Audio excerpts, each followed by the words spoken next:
My name is Kjell Lindgren, and I am an astronaut here at Johnson Space Center in Houston. And I've been here for about 8 years, but I've been in the astronaut office for about 5 years. And then right now, I'm preparing to fly to the International Space Station for Expedition 44 and 45. Kjell Lindgren 今年42岁，拥有科罗拉多州大学医学博士、德州大学和明尼苏达大学等硕士学位。原本在 Johnson 太空中心担任外科医师，2009年加入 NASA 太空人行列。This is a dream come true for me. You know, I've dreamed of becoming an astronaut for as long as I can remember. 帅气外形加上即将出任务，这成为 NASA 闪亮一颗星。NASA 甚至将它化身为《星际大战》里的绝地武士，作为教育宣传。而他和台湾还有奇妙的缘分。So I was born in Taipei, in Taiwan. My father was stationed was an Air Force officer and was stationed in Taiwan, and met my mom there, and so I was born there in 1973, and I lived there for about 2.5 years.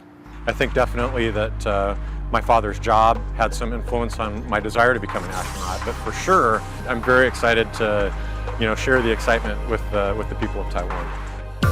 同样在台北出生，让我们和 Kjell 多了份亲切感与熟悉感。Kjell 也带着我们一步步探索 NASA 训练太空人的秘密。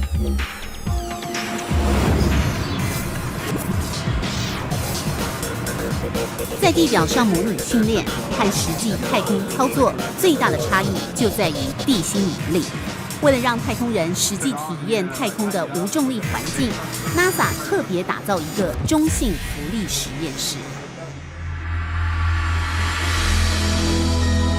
62公尺长，31公尺宽，深度达到12.34公尺，里头装满620万加仑，相当于2350万公升的水。光是注满整个游泳池就要花上1个月的时间。这是目前世界上最大的游泳池，也是 NASA 用来训练太空人的无重力模拟实验室。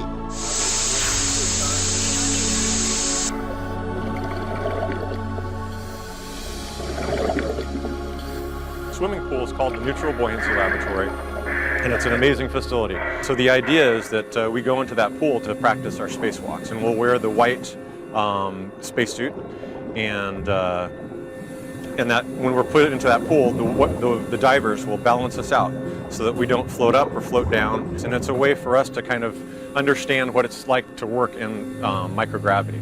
So that when we're using tools, when we're moving around on the outside of the space station, we understand how difficult that is. And we learn ways to work more efficiently and safely.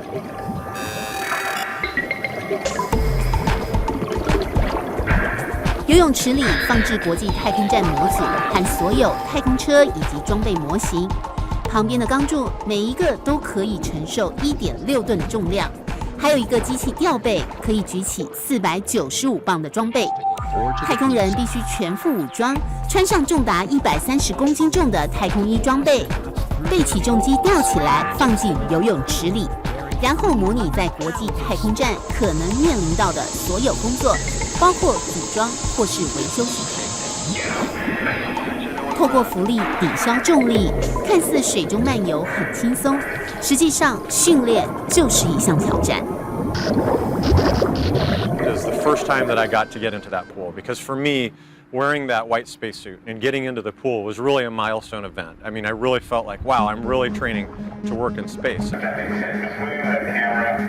30 minutes later, I remember thinking to myself, I can't believe how difficult this is. I'm exhausted.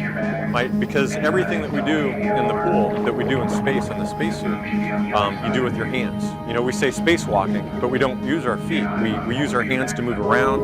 We use our hands to use tools, to work latches, and every time you move your hand, you have to move against this pressurized glove of the spacesuit. So it's like using one of those exercise devices every time that you use your hands. And so within, just a few minutes, if you're not using your hands right, you become very tired. And so that's 30 minutes into a 6-hour-long spacewalk.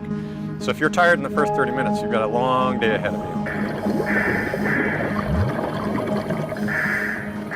In the neutral buoyancy laboratory is it teaches us how to work efficiently, how to use our hands efficiently, how to use the tools efficiently, so that we know that we can get through an entire spacewalk successfully.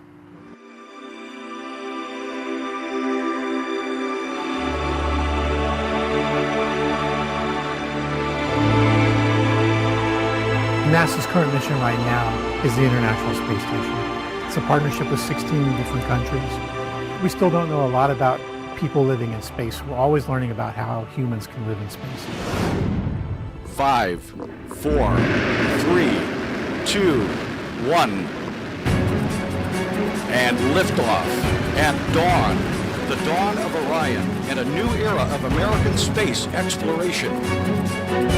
2014年12月5号 ，NASA 猎户座太空船升空，顺利绕行地球轨道2圈，最远距离地球5800公里的太空，4个半小时之后成功降落加州外海。不甘于只在国际太空站进行研究 ，NASA 已经定下终极目标，就是要登上距离地球5500万公里的火星。Ever since Apollo, we haven't done any deep space exploration, only with robots and rovers. So the goal of NASA now is for people to do deep space exploration again, just like we were doing 40 years ago. The current mission now is to have astronauts go to an asteroid. And what NASA hopes to achieve is to fly astronauts to an asteroid, land on the asteroid, and bring samples back, a lot like Apollo did with collecting moon rocks. It would be difficult for us to go straight to Mars and land and come back. It might make more sense to take smaller steps. But yes, the ultimate goal would be to put humans on Mars. We'll see that in our lifetime, but it's going to be a while. It's a few years away. Their ultimate goal would be to establish a colony there, a permanent Martian base.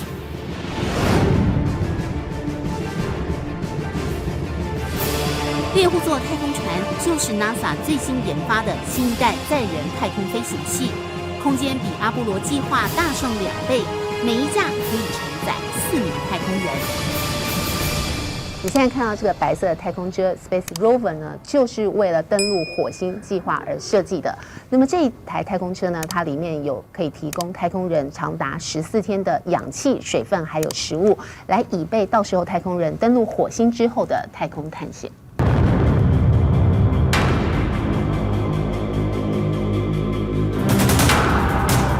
登陆火星绝不只是梦想。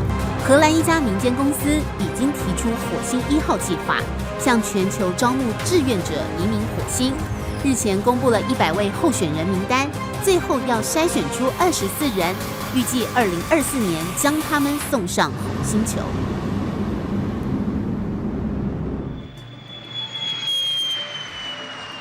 And if you've ever dreamt of joining the incredible group of pioneering astronauts, your opportunity has arrived.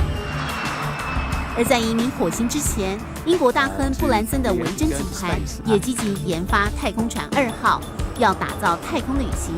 目前已经有800人预约一张25万美金的机票，包括多位好莱坞巨星，还有英国物理学家史蒂芬霍金。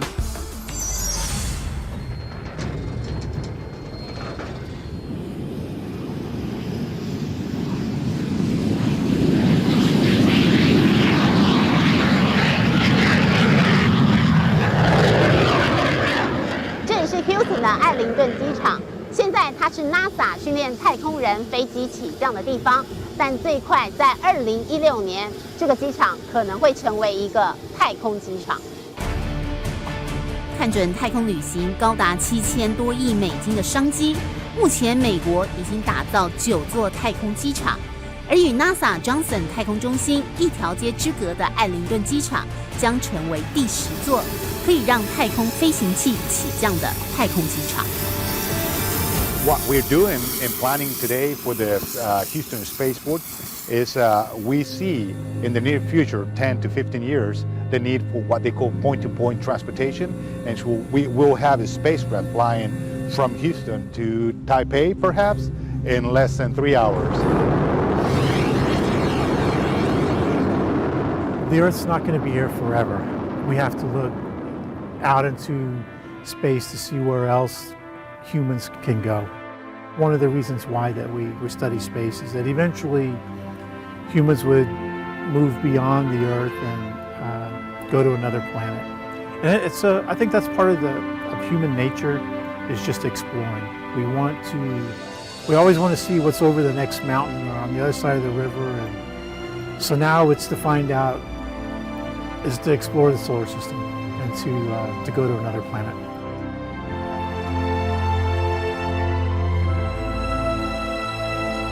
The first time you see the Earth from space is a pretty glorious moment. It's not like I climbed the mountain, plant the flag. By the time I was actually going to space, I realized just how big a team it takes to make that possible.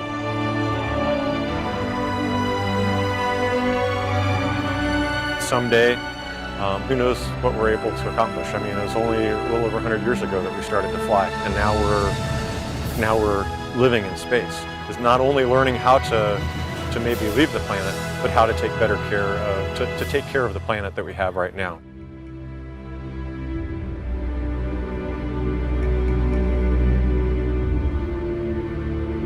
40年前的人类，或许没有想过，有一天，我们的脚步能如嫦娥一般奔月。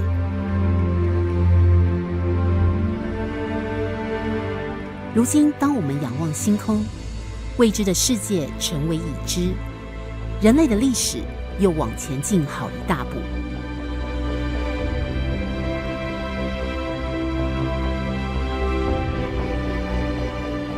一次次的太空任务，背后是超过1万名的科学家、工程师和太空人通力合作。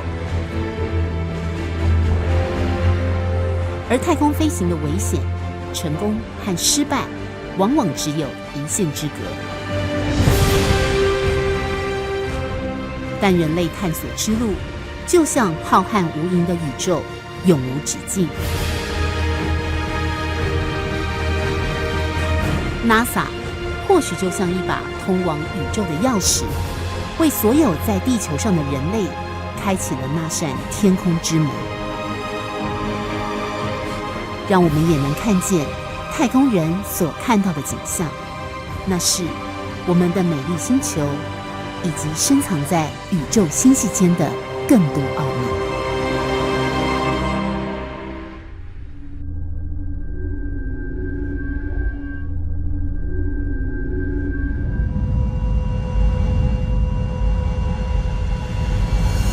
欢迎回到星际拓荒者，聚焦休斯顿。NASA 的火星计划其实还面临众多竞争者。欧洲太空总署的曙光女神计划就想在2030年送人上火星，而中国大陆和日本、印度也积极加入航太领域的竞争。新一轮的太空竞赛俨然展开，因为在太空探索上的领先，就意味着在科技上的成就。像是现在我们常用的 email、GPS、微波炉等，都是航太科技下的产物。我们这一次前进 NASA 也发现，原来在每一趟太空任务的背后，其实都存在着台湾之光。Sorts of foods here. It's like opening the refrigerator. You got all your different stuff that you want to have: drinks, meats, eggs, vegetables. All we have to do is heat it up. So something like this, I'm pulling out barbecued beef brisket. Pretty yummy. Sunny Williams 是目前在太空中待过最久的女太空人，她的记录是322天。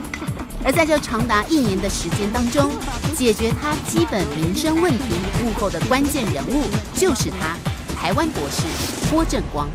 因为没有重力的水分都会往上冲，嘴巴那种会比较湿，所以你要吃比较有味道的东西，像 barbecue 啊，像那些什么牛肉干啊。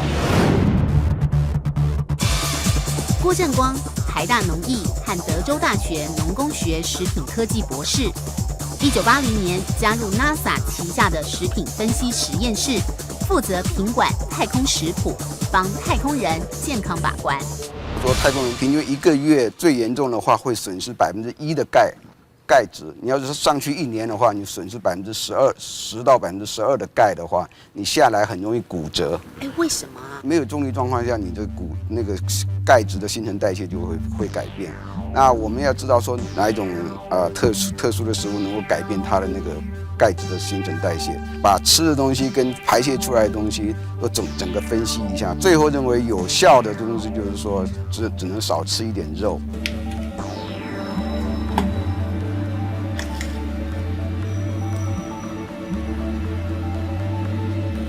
现在的饮料都是用这种袋子，又轻便喝完以后可以折叠成很小的空间。太空中制造的废物都要带回来，一者在太空中就把它烧掉，要不然就带回来地上来，带回地球来处理。所以呢，它尽量要把这个重量跟体积呢都要尽量减少。